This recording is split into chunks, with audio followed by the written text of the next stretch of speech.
Si tu souhaites lancer ton auto-entreprise, tu ne sais pas comment faire pour t'inscrire et que tu ne veux pas te faire arnaquer par des entreprises qui te proposent de payer des sommes énormes alors que ouvrir une auto-entreprise, c'est totalement gratuit. Je t'invite à regarder la suite de cette vidéo. Salut, c'est Savi et bienvenue sur Metanoia Révolution. J'espère que tu vas bien. Avant de commencer, n'hésite pas à t'abonner, à liker, ça me ferait un grand plaisir. Sans trop tarder, on va rentrer dans le vif du sujet. Donc, on va parler de l'auto-entreprise. Comment faire pour s'inscrire en auto-entreprise? La réponse à cette question est tout simple. Je te conseille vivement, si tu souhaites démarrer en tant qu'auto-entrepreneur, de te diriger tout simplement à la CC, donc la chambre de commerce et de l'industrie de ta ville ou de ta région, pour pouvoir te renseigner sur les différentes démarches à faire pour t'inscrire ou inscrire ton auto-entreprise.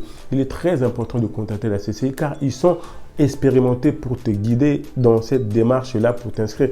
Parce que si tu passes par des entreprises, notamment sur Internet, tu peux tomber sur des personnes ou des sociétés qui vont simplement te faire payer des sommes immenses alors que ouvrir une auto-entreprise, et c'est quelque chose de très simple et totalement gratuit. Et pour cela, pour éviter toute arnaque ou tout tout acte malveillant des personnes, des entreprises, je te conseille vivement de taper sur Internet CCI plus le nom de la ville dans laquelle tu habites ou le nom de la région, si de la ville dans laquelle tu habites, il n'y a pas de chambre de commerce et d'industrie, de taper, comme ça tu auras leur numéro et par la suite justement les contacter et leur expliquer ton projet. Et par la suite, ils vont te conseiller et te dire ce que tu dois faire. Voilà ce que je peux te dire si tu souhaites démarrer une auto-entreprise, comment faire pour t'inscrire.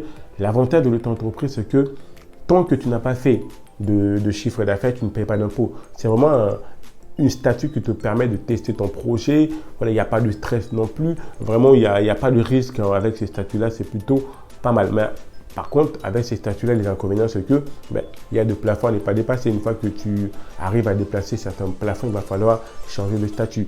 Renseigne-toi quand même bien avant de te lancer si l'activité dans laquelle tu veux te lancer ne demande pas beaucoup de charges. Parce qu'avec le statut auto-entrepreneur, tu payes les impôts sur ton chiffre d'affaires. Donc, c'est-à-dire si tu as beaucoup de charges, tes charges ne sont pas déduites de ton chiffre d'affaires.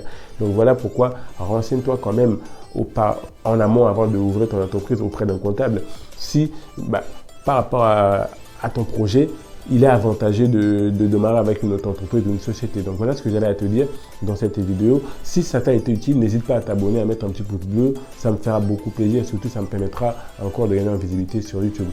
Et n'oublie pas, la seule limite que tu peux avoir dans la vie est celle que tu te fixes toi-même, mettant en live. On reste connecté dès la prochaine vidéo. Ciao, ciao.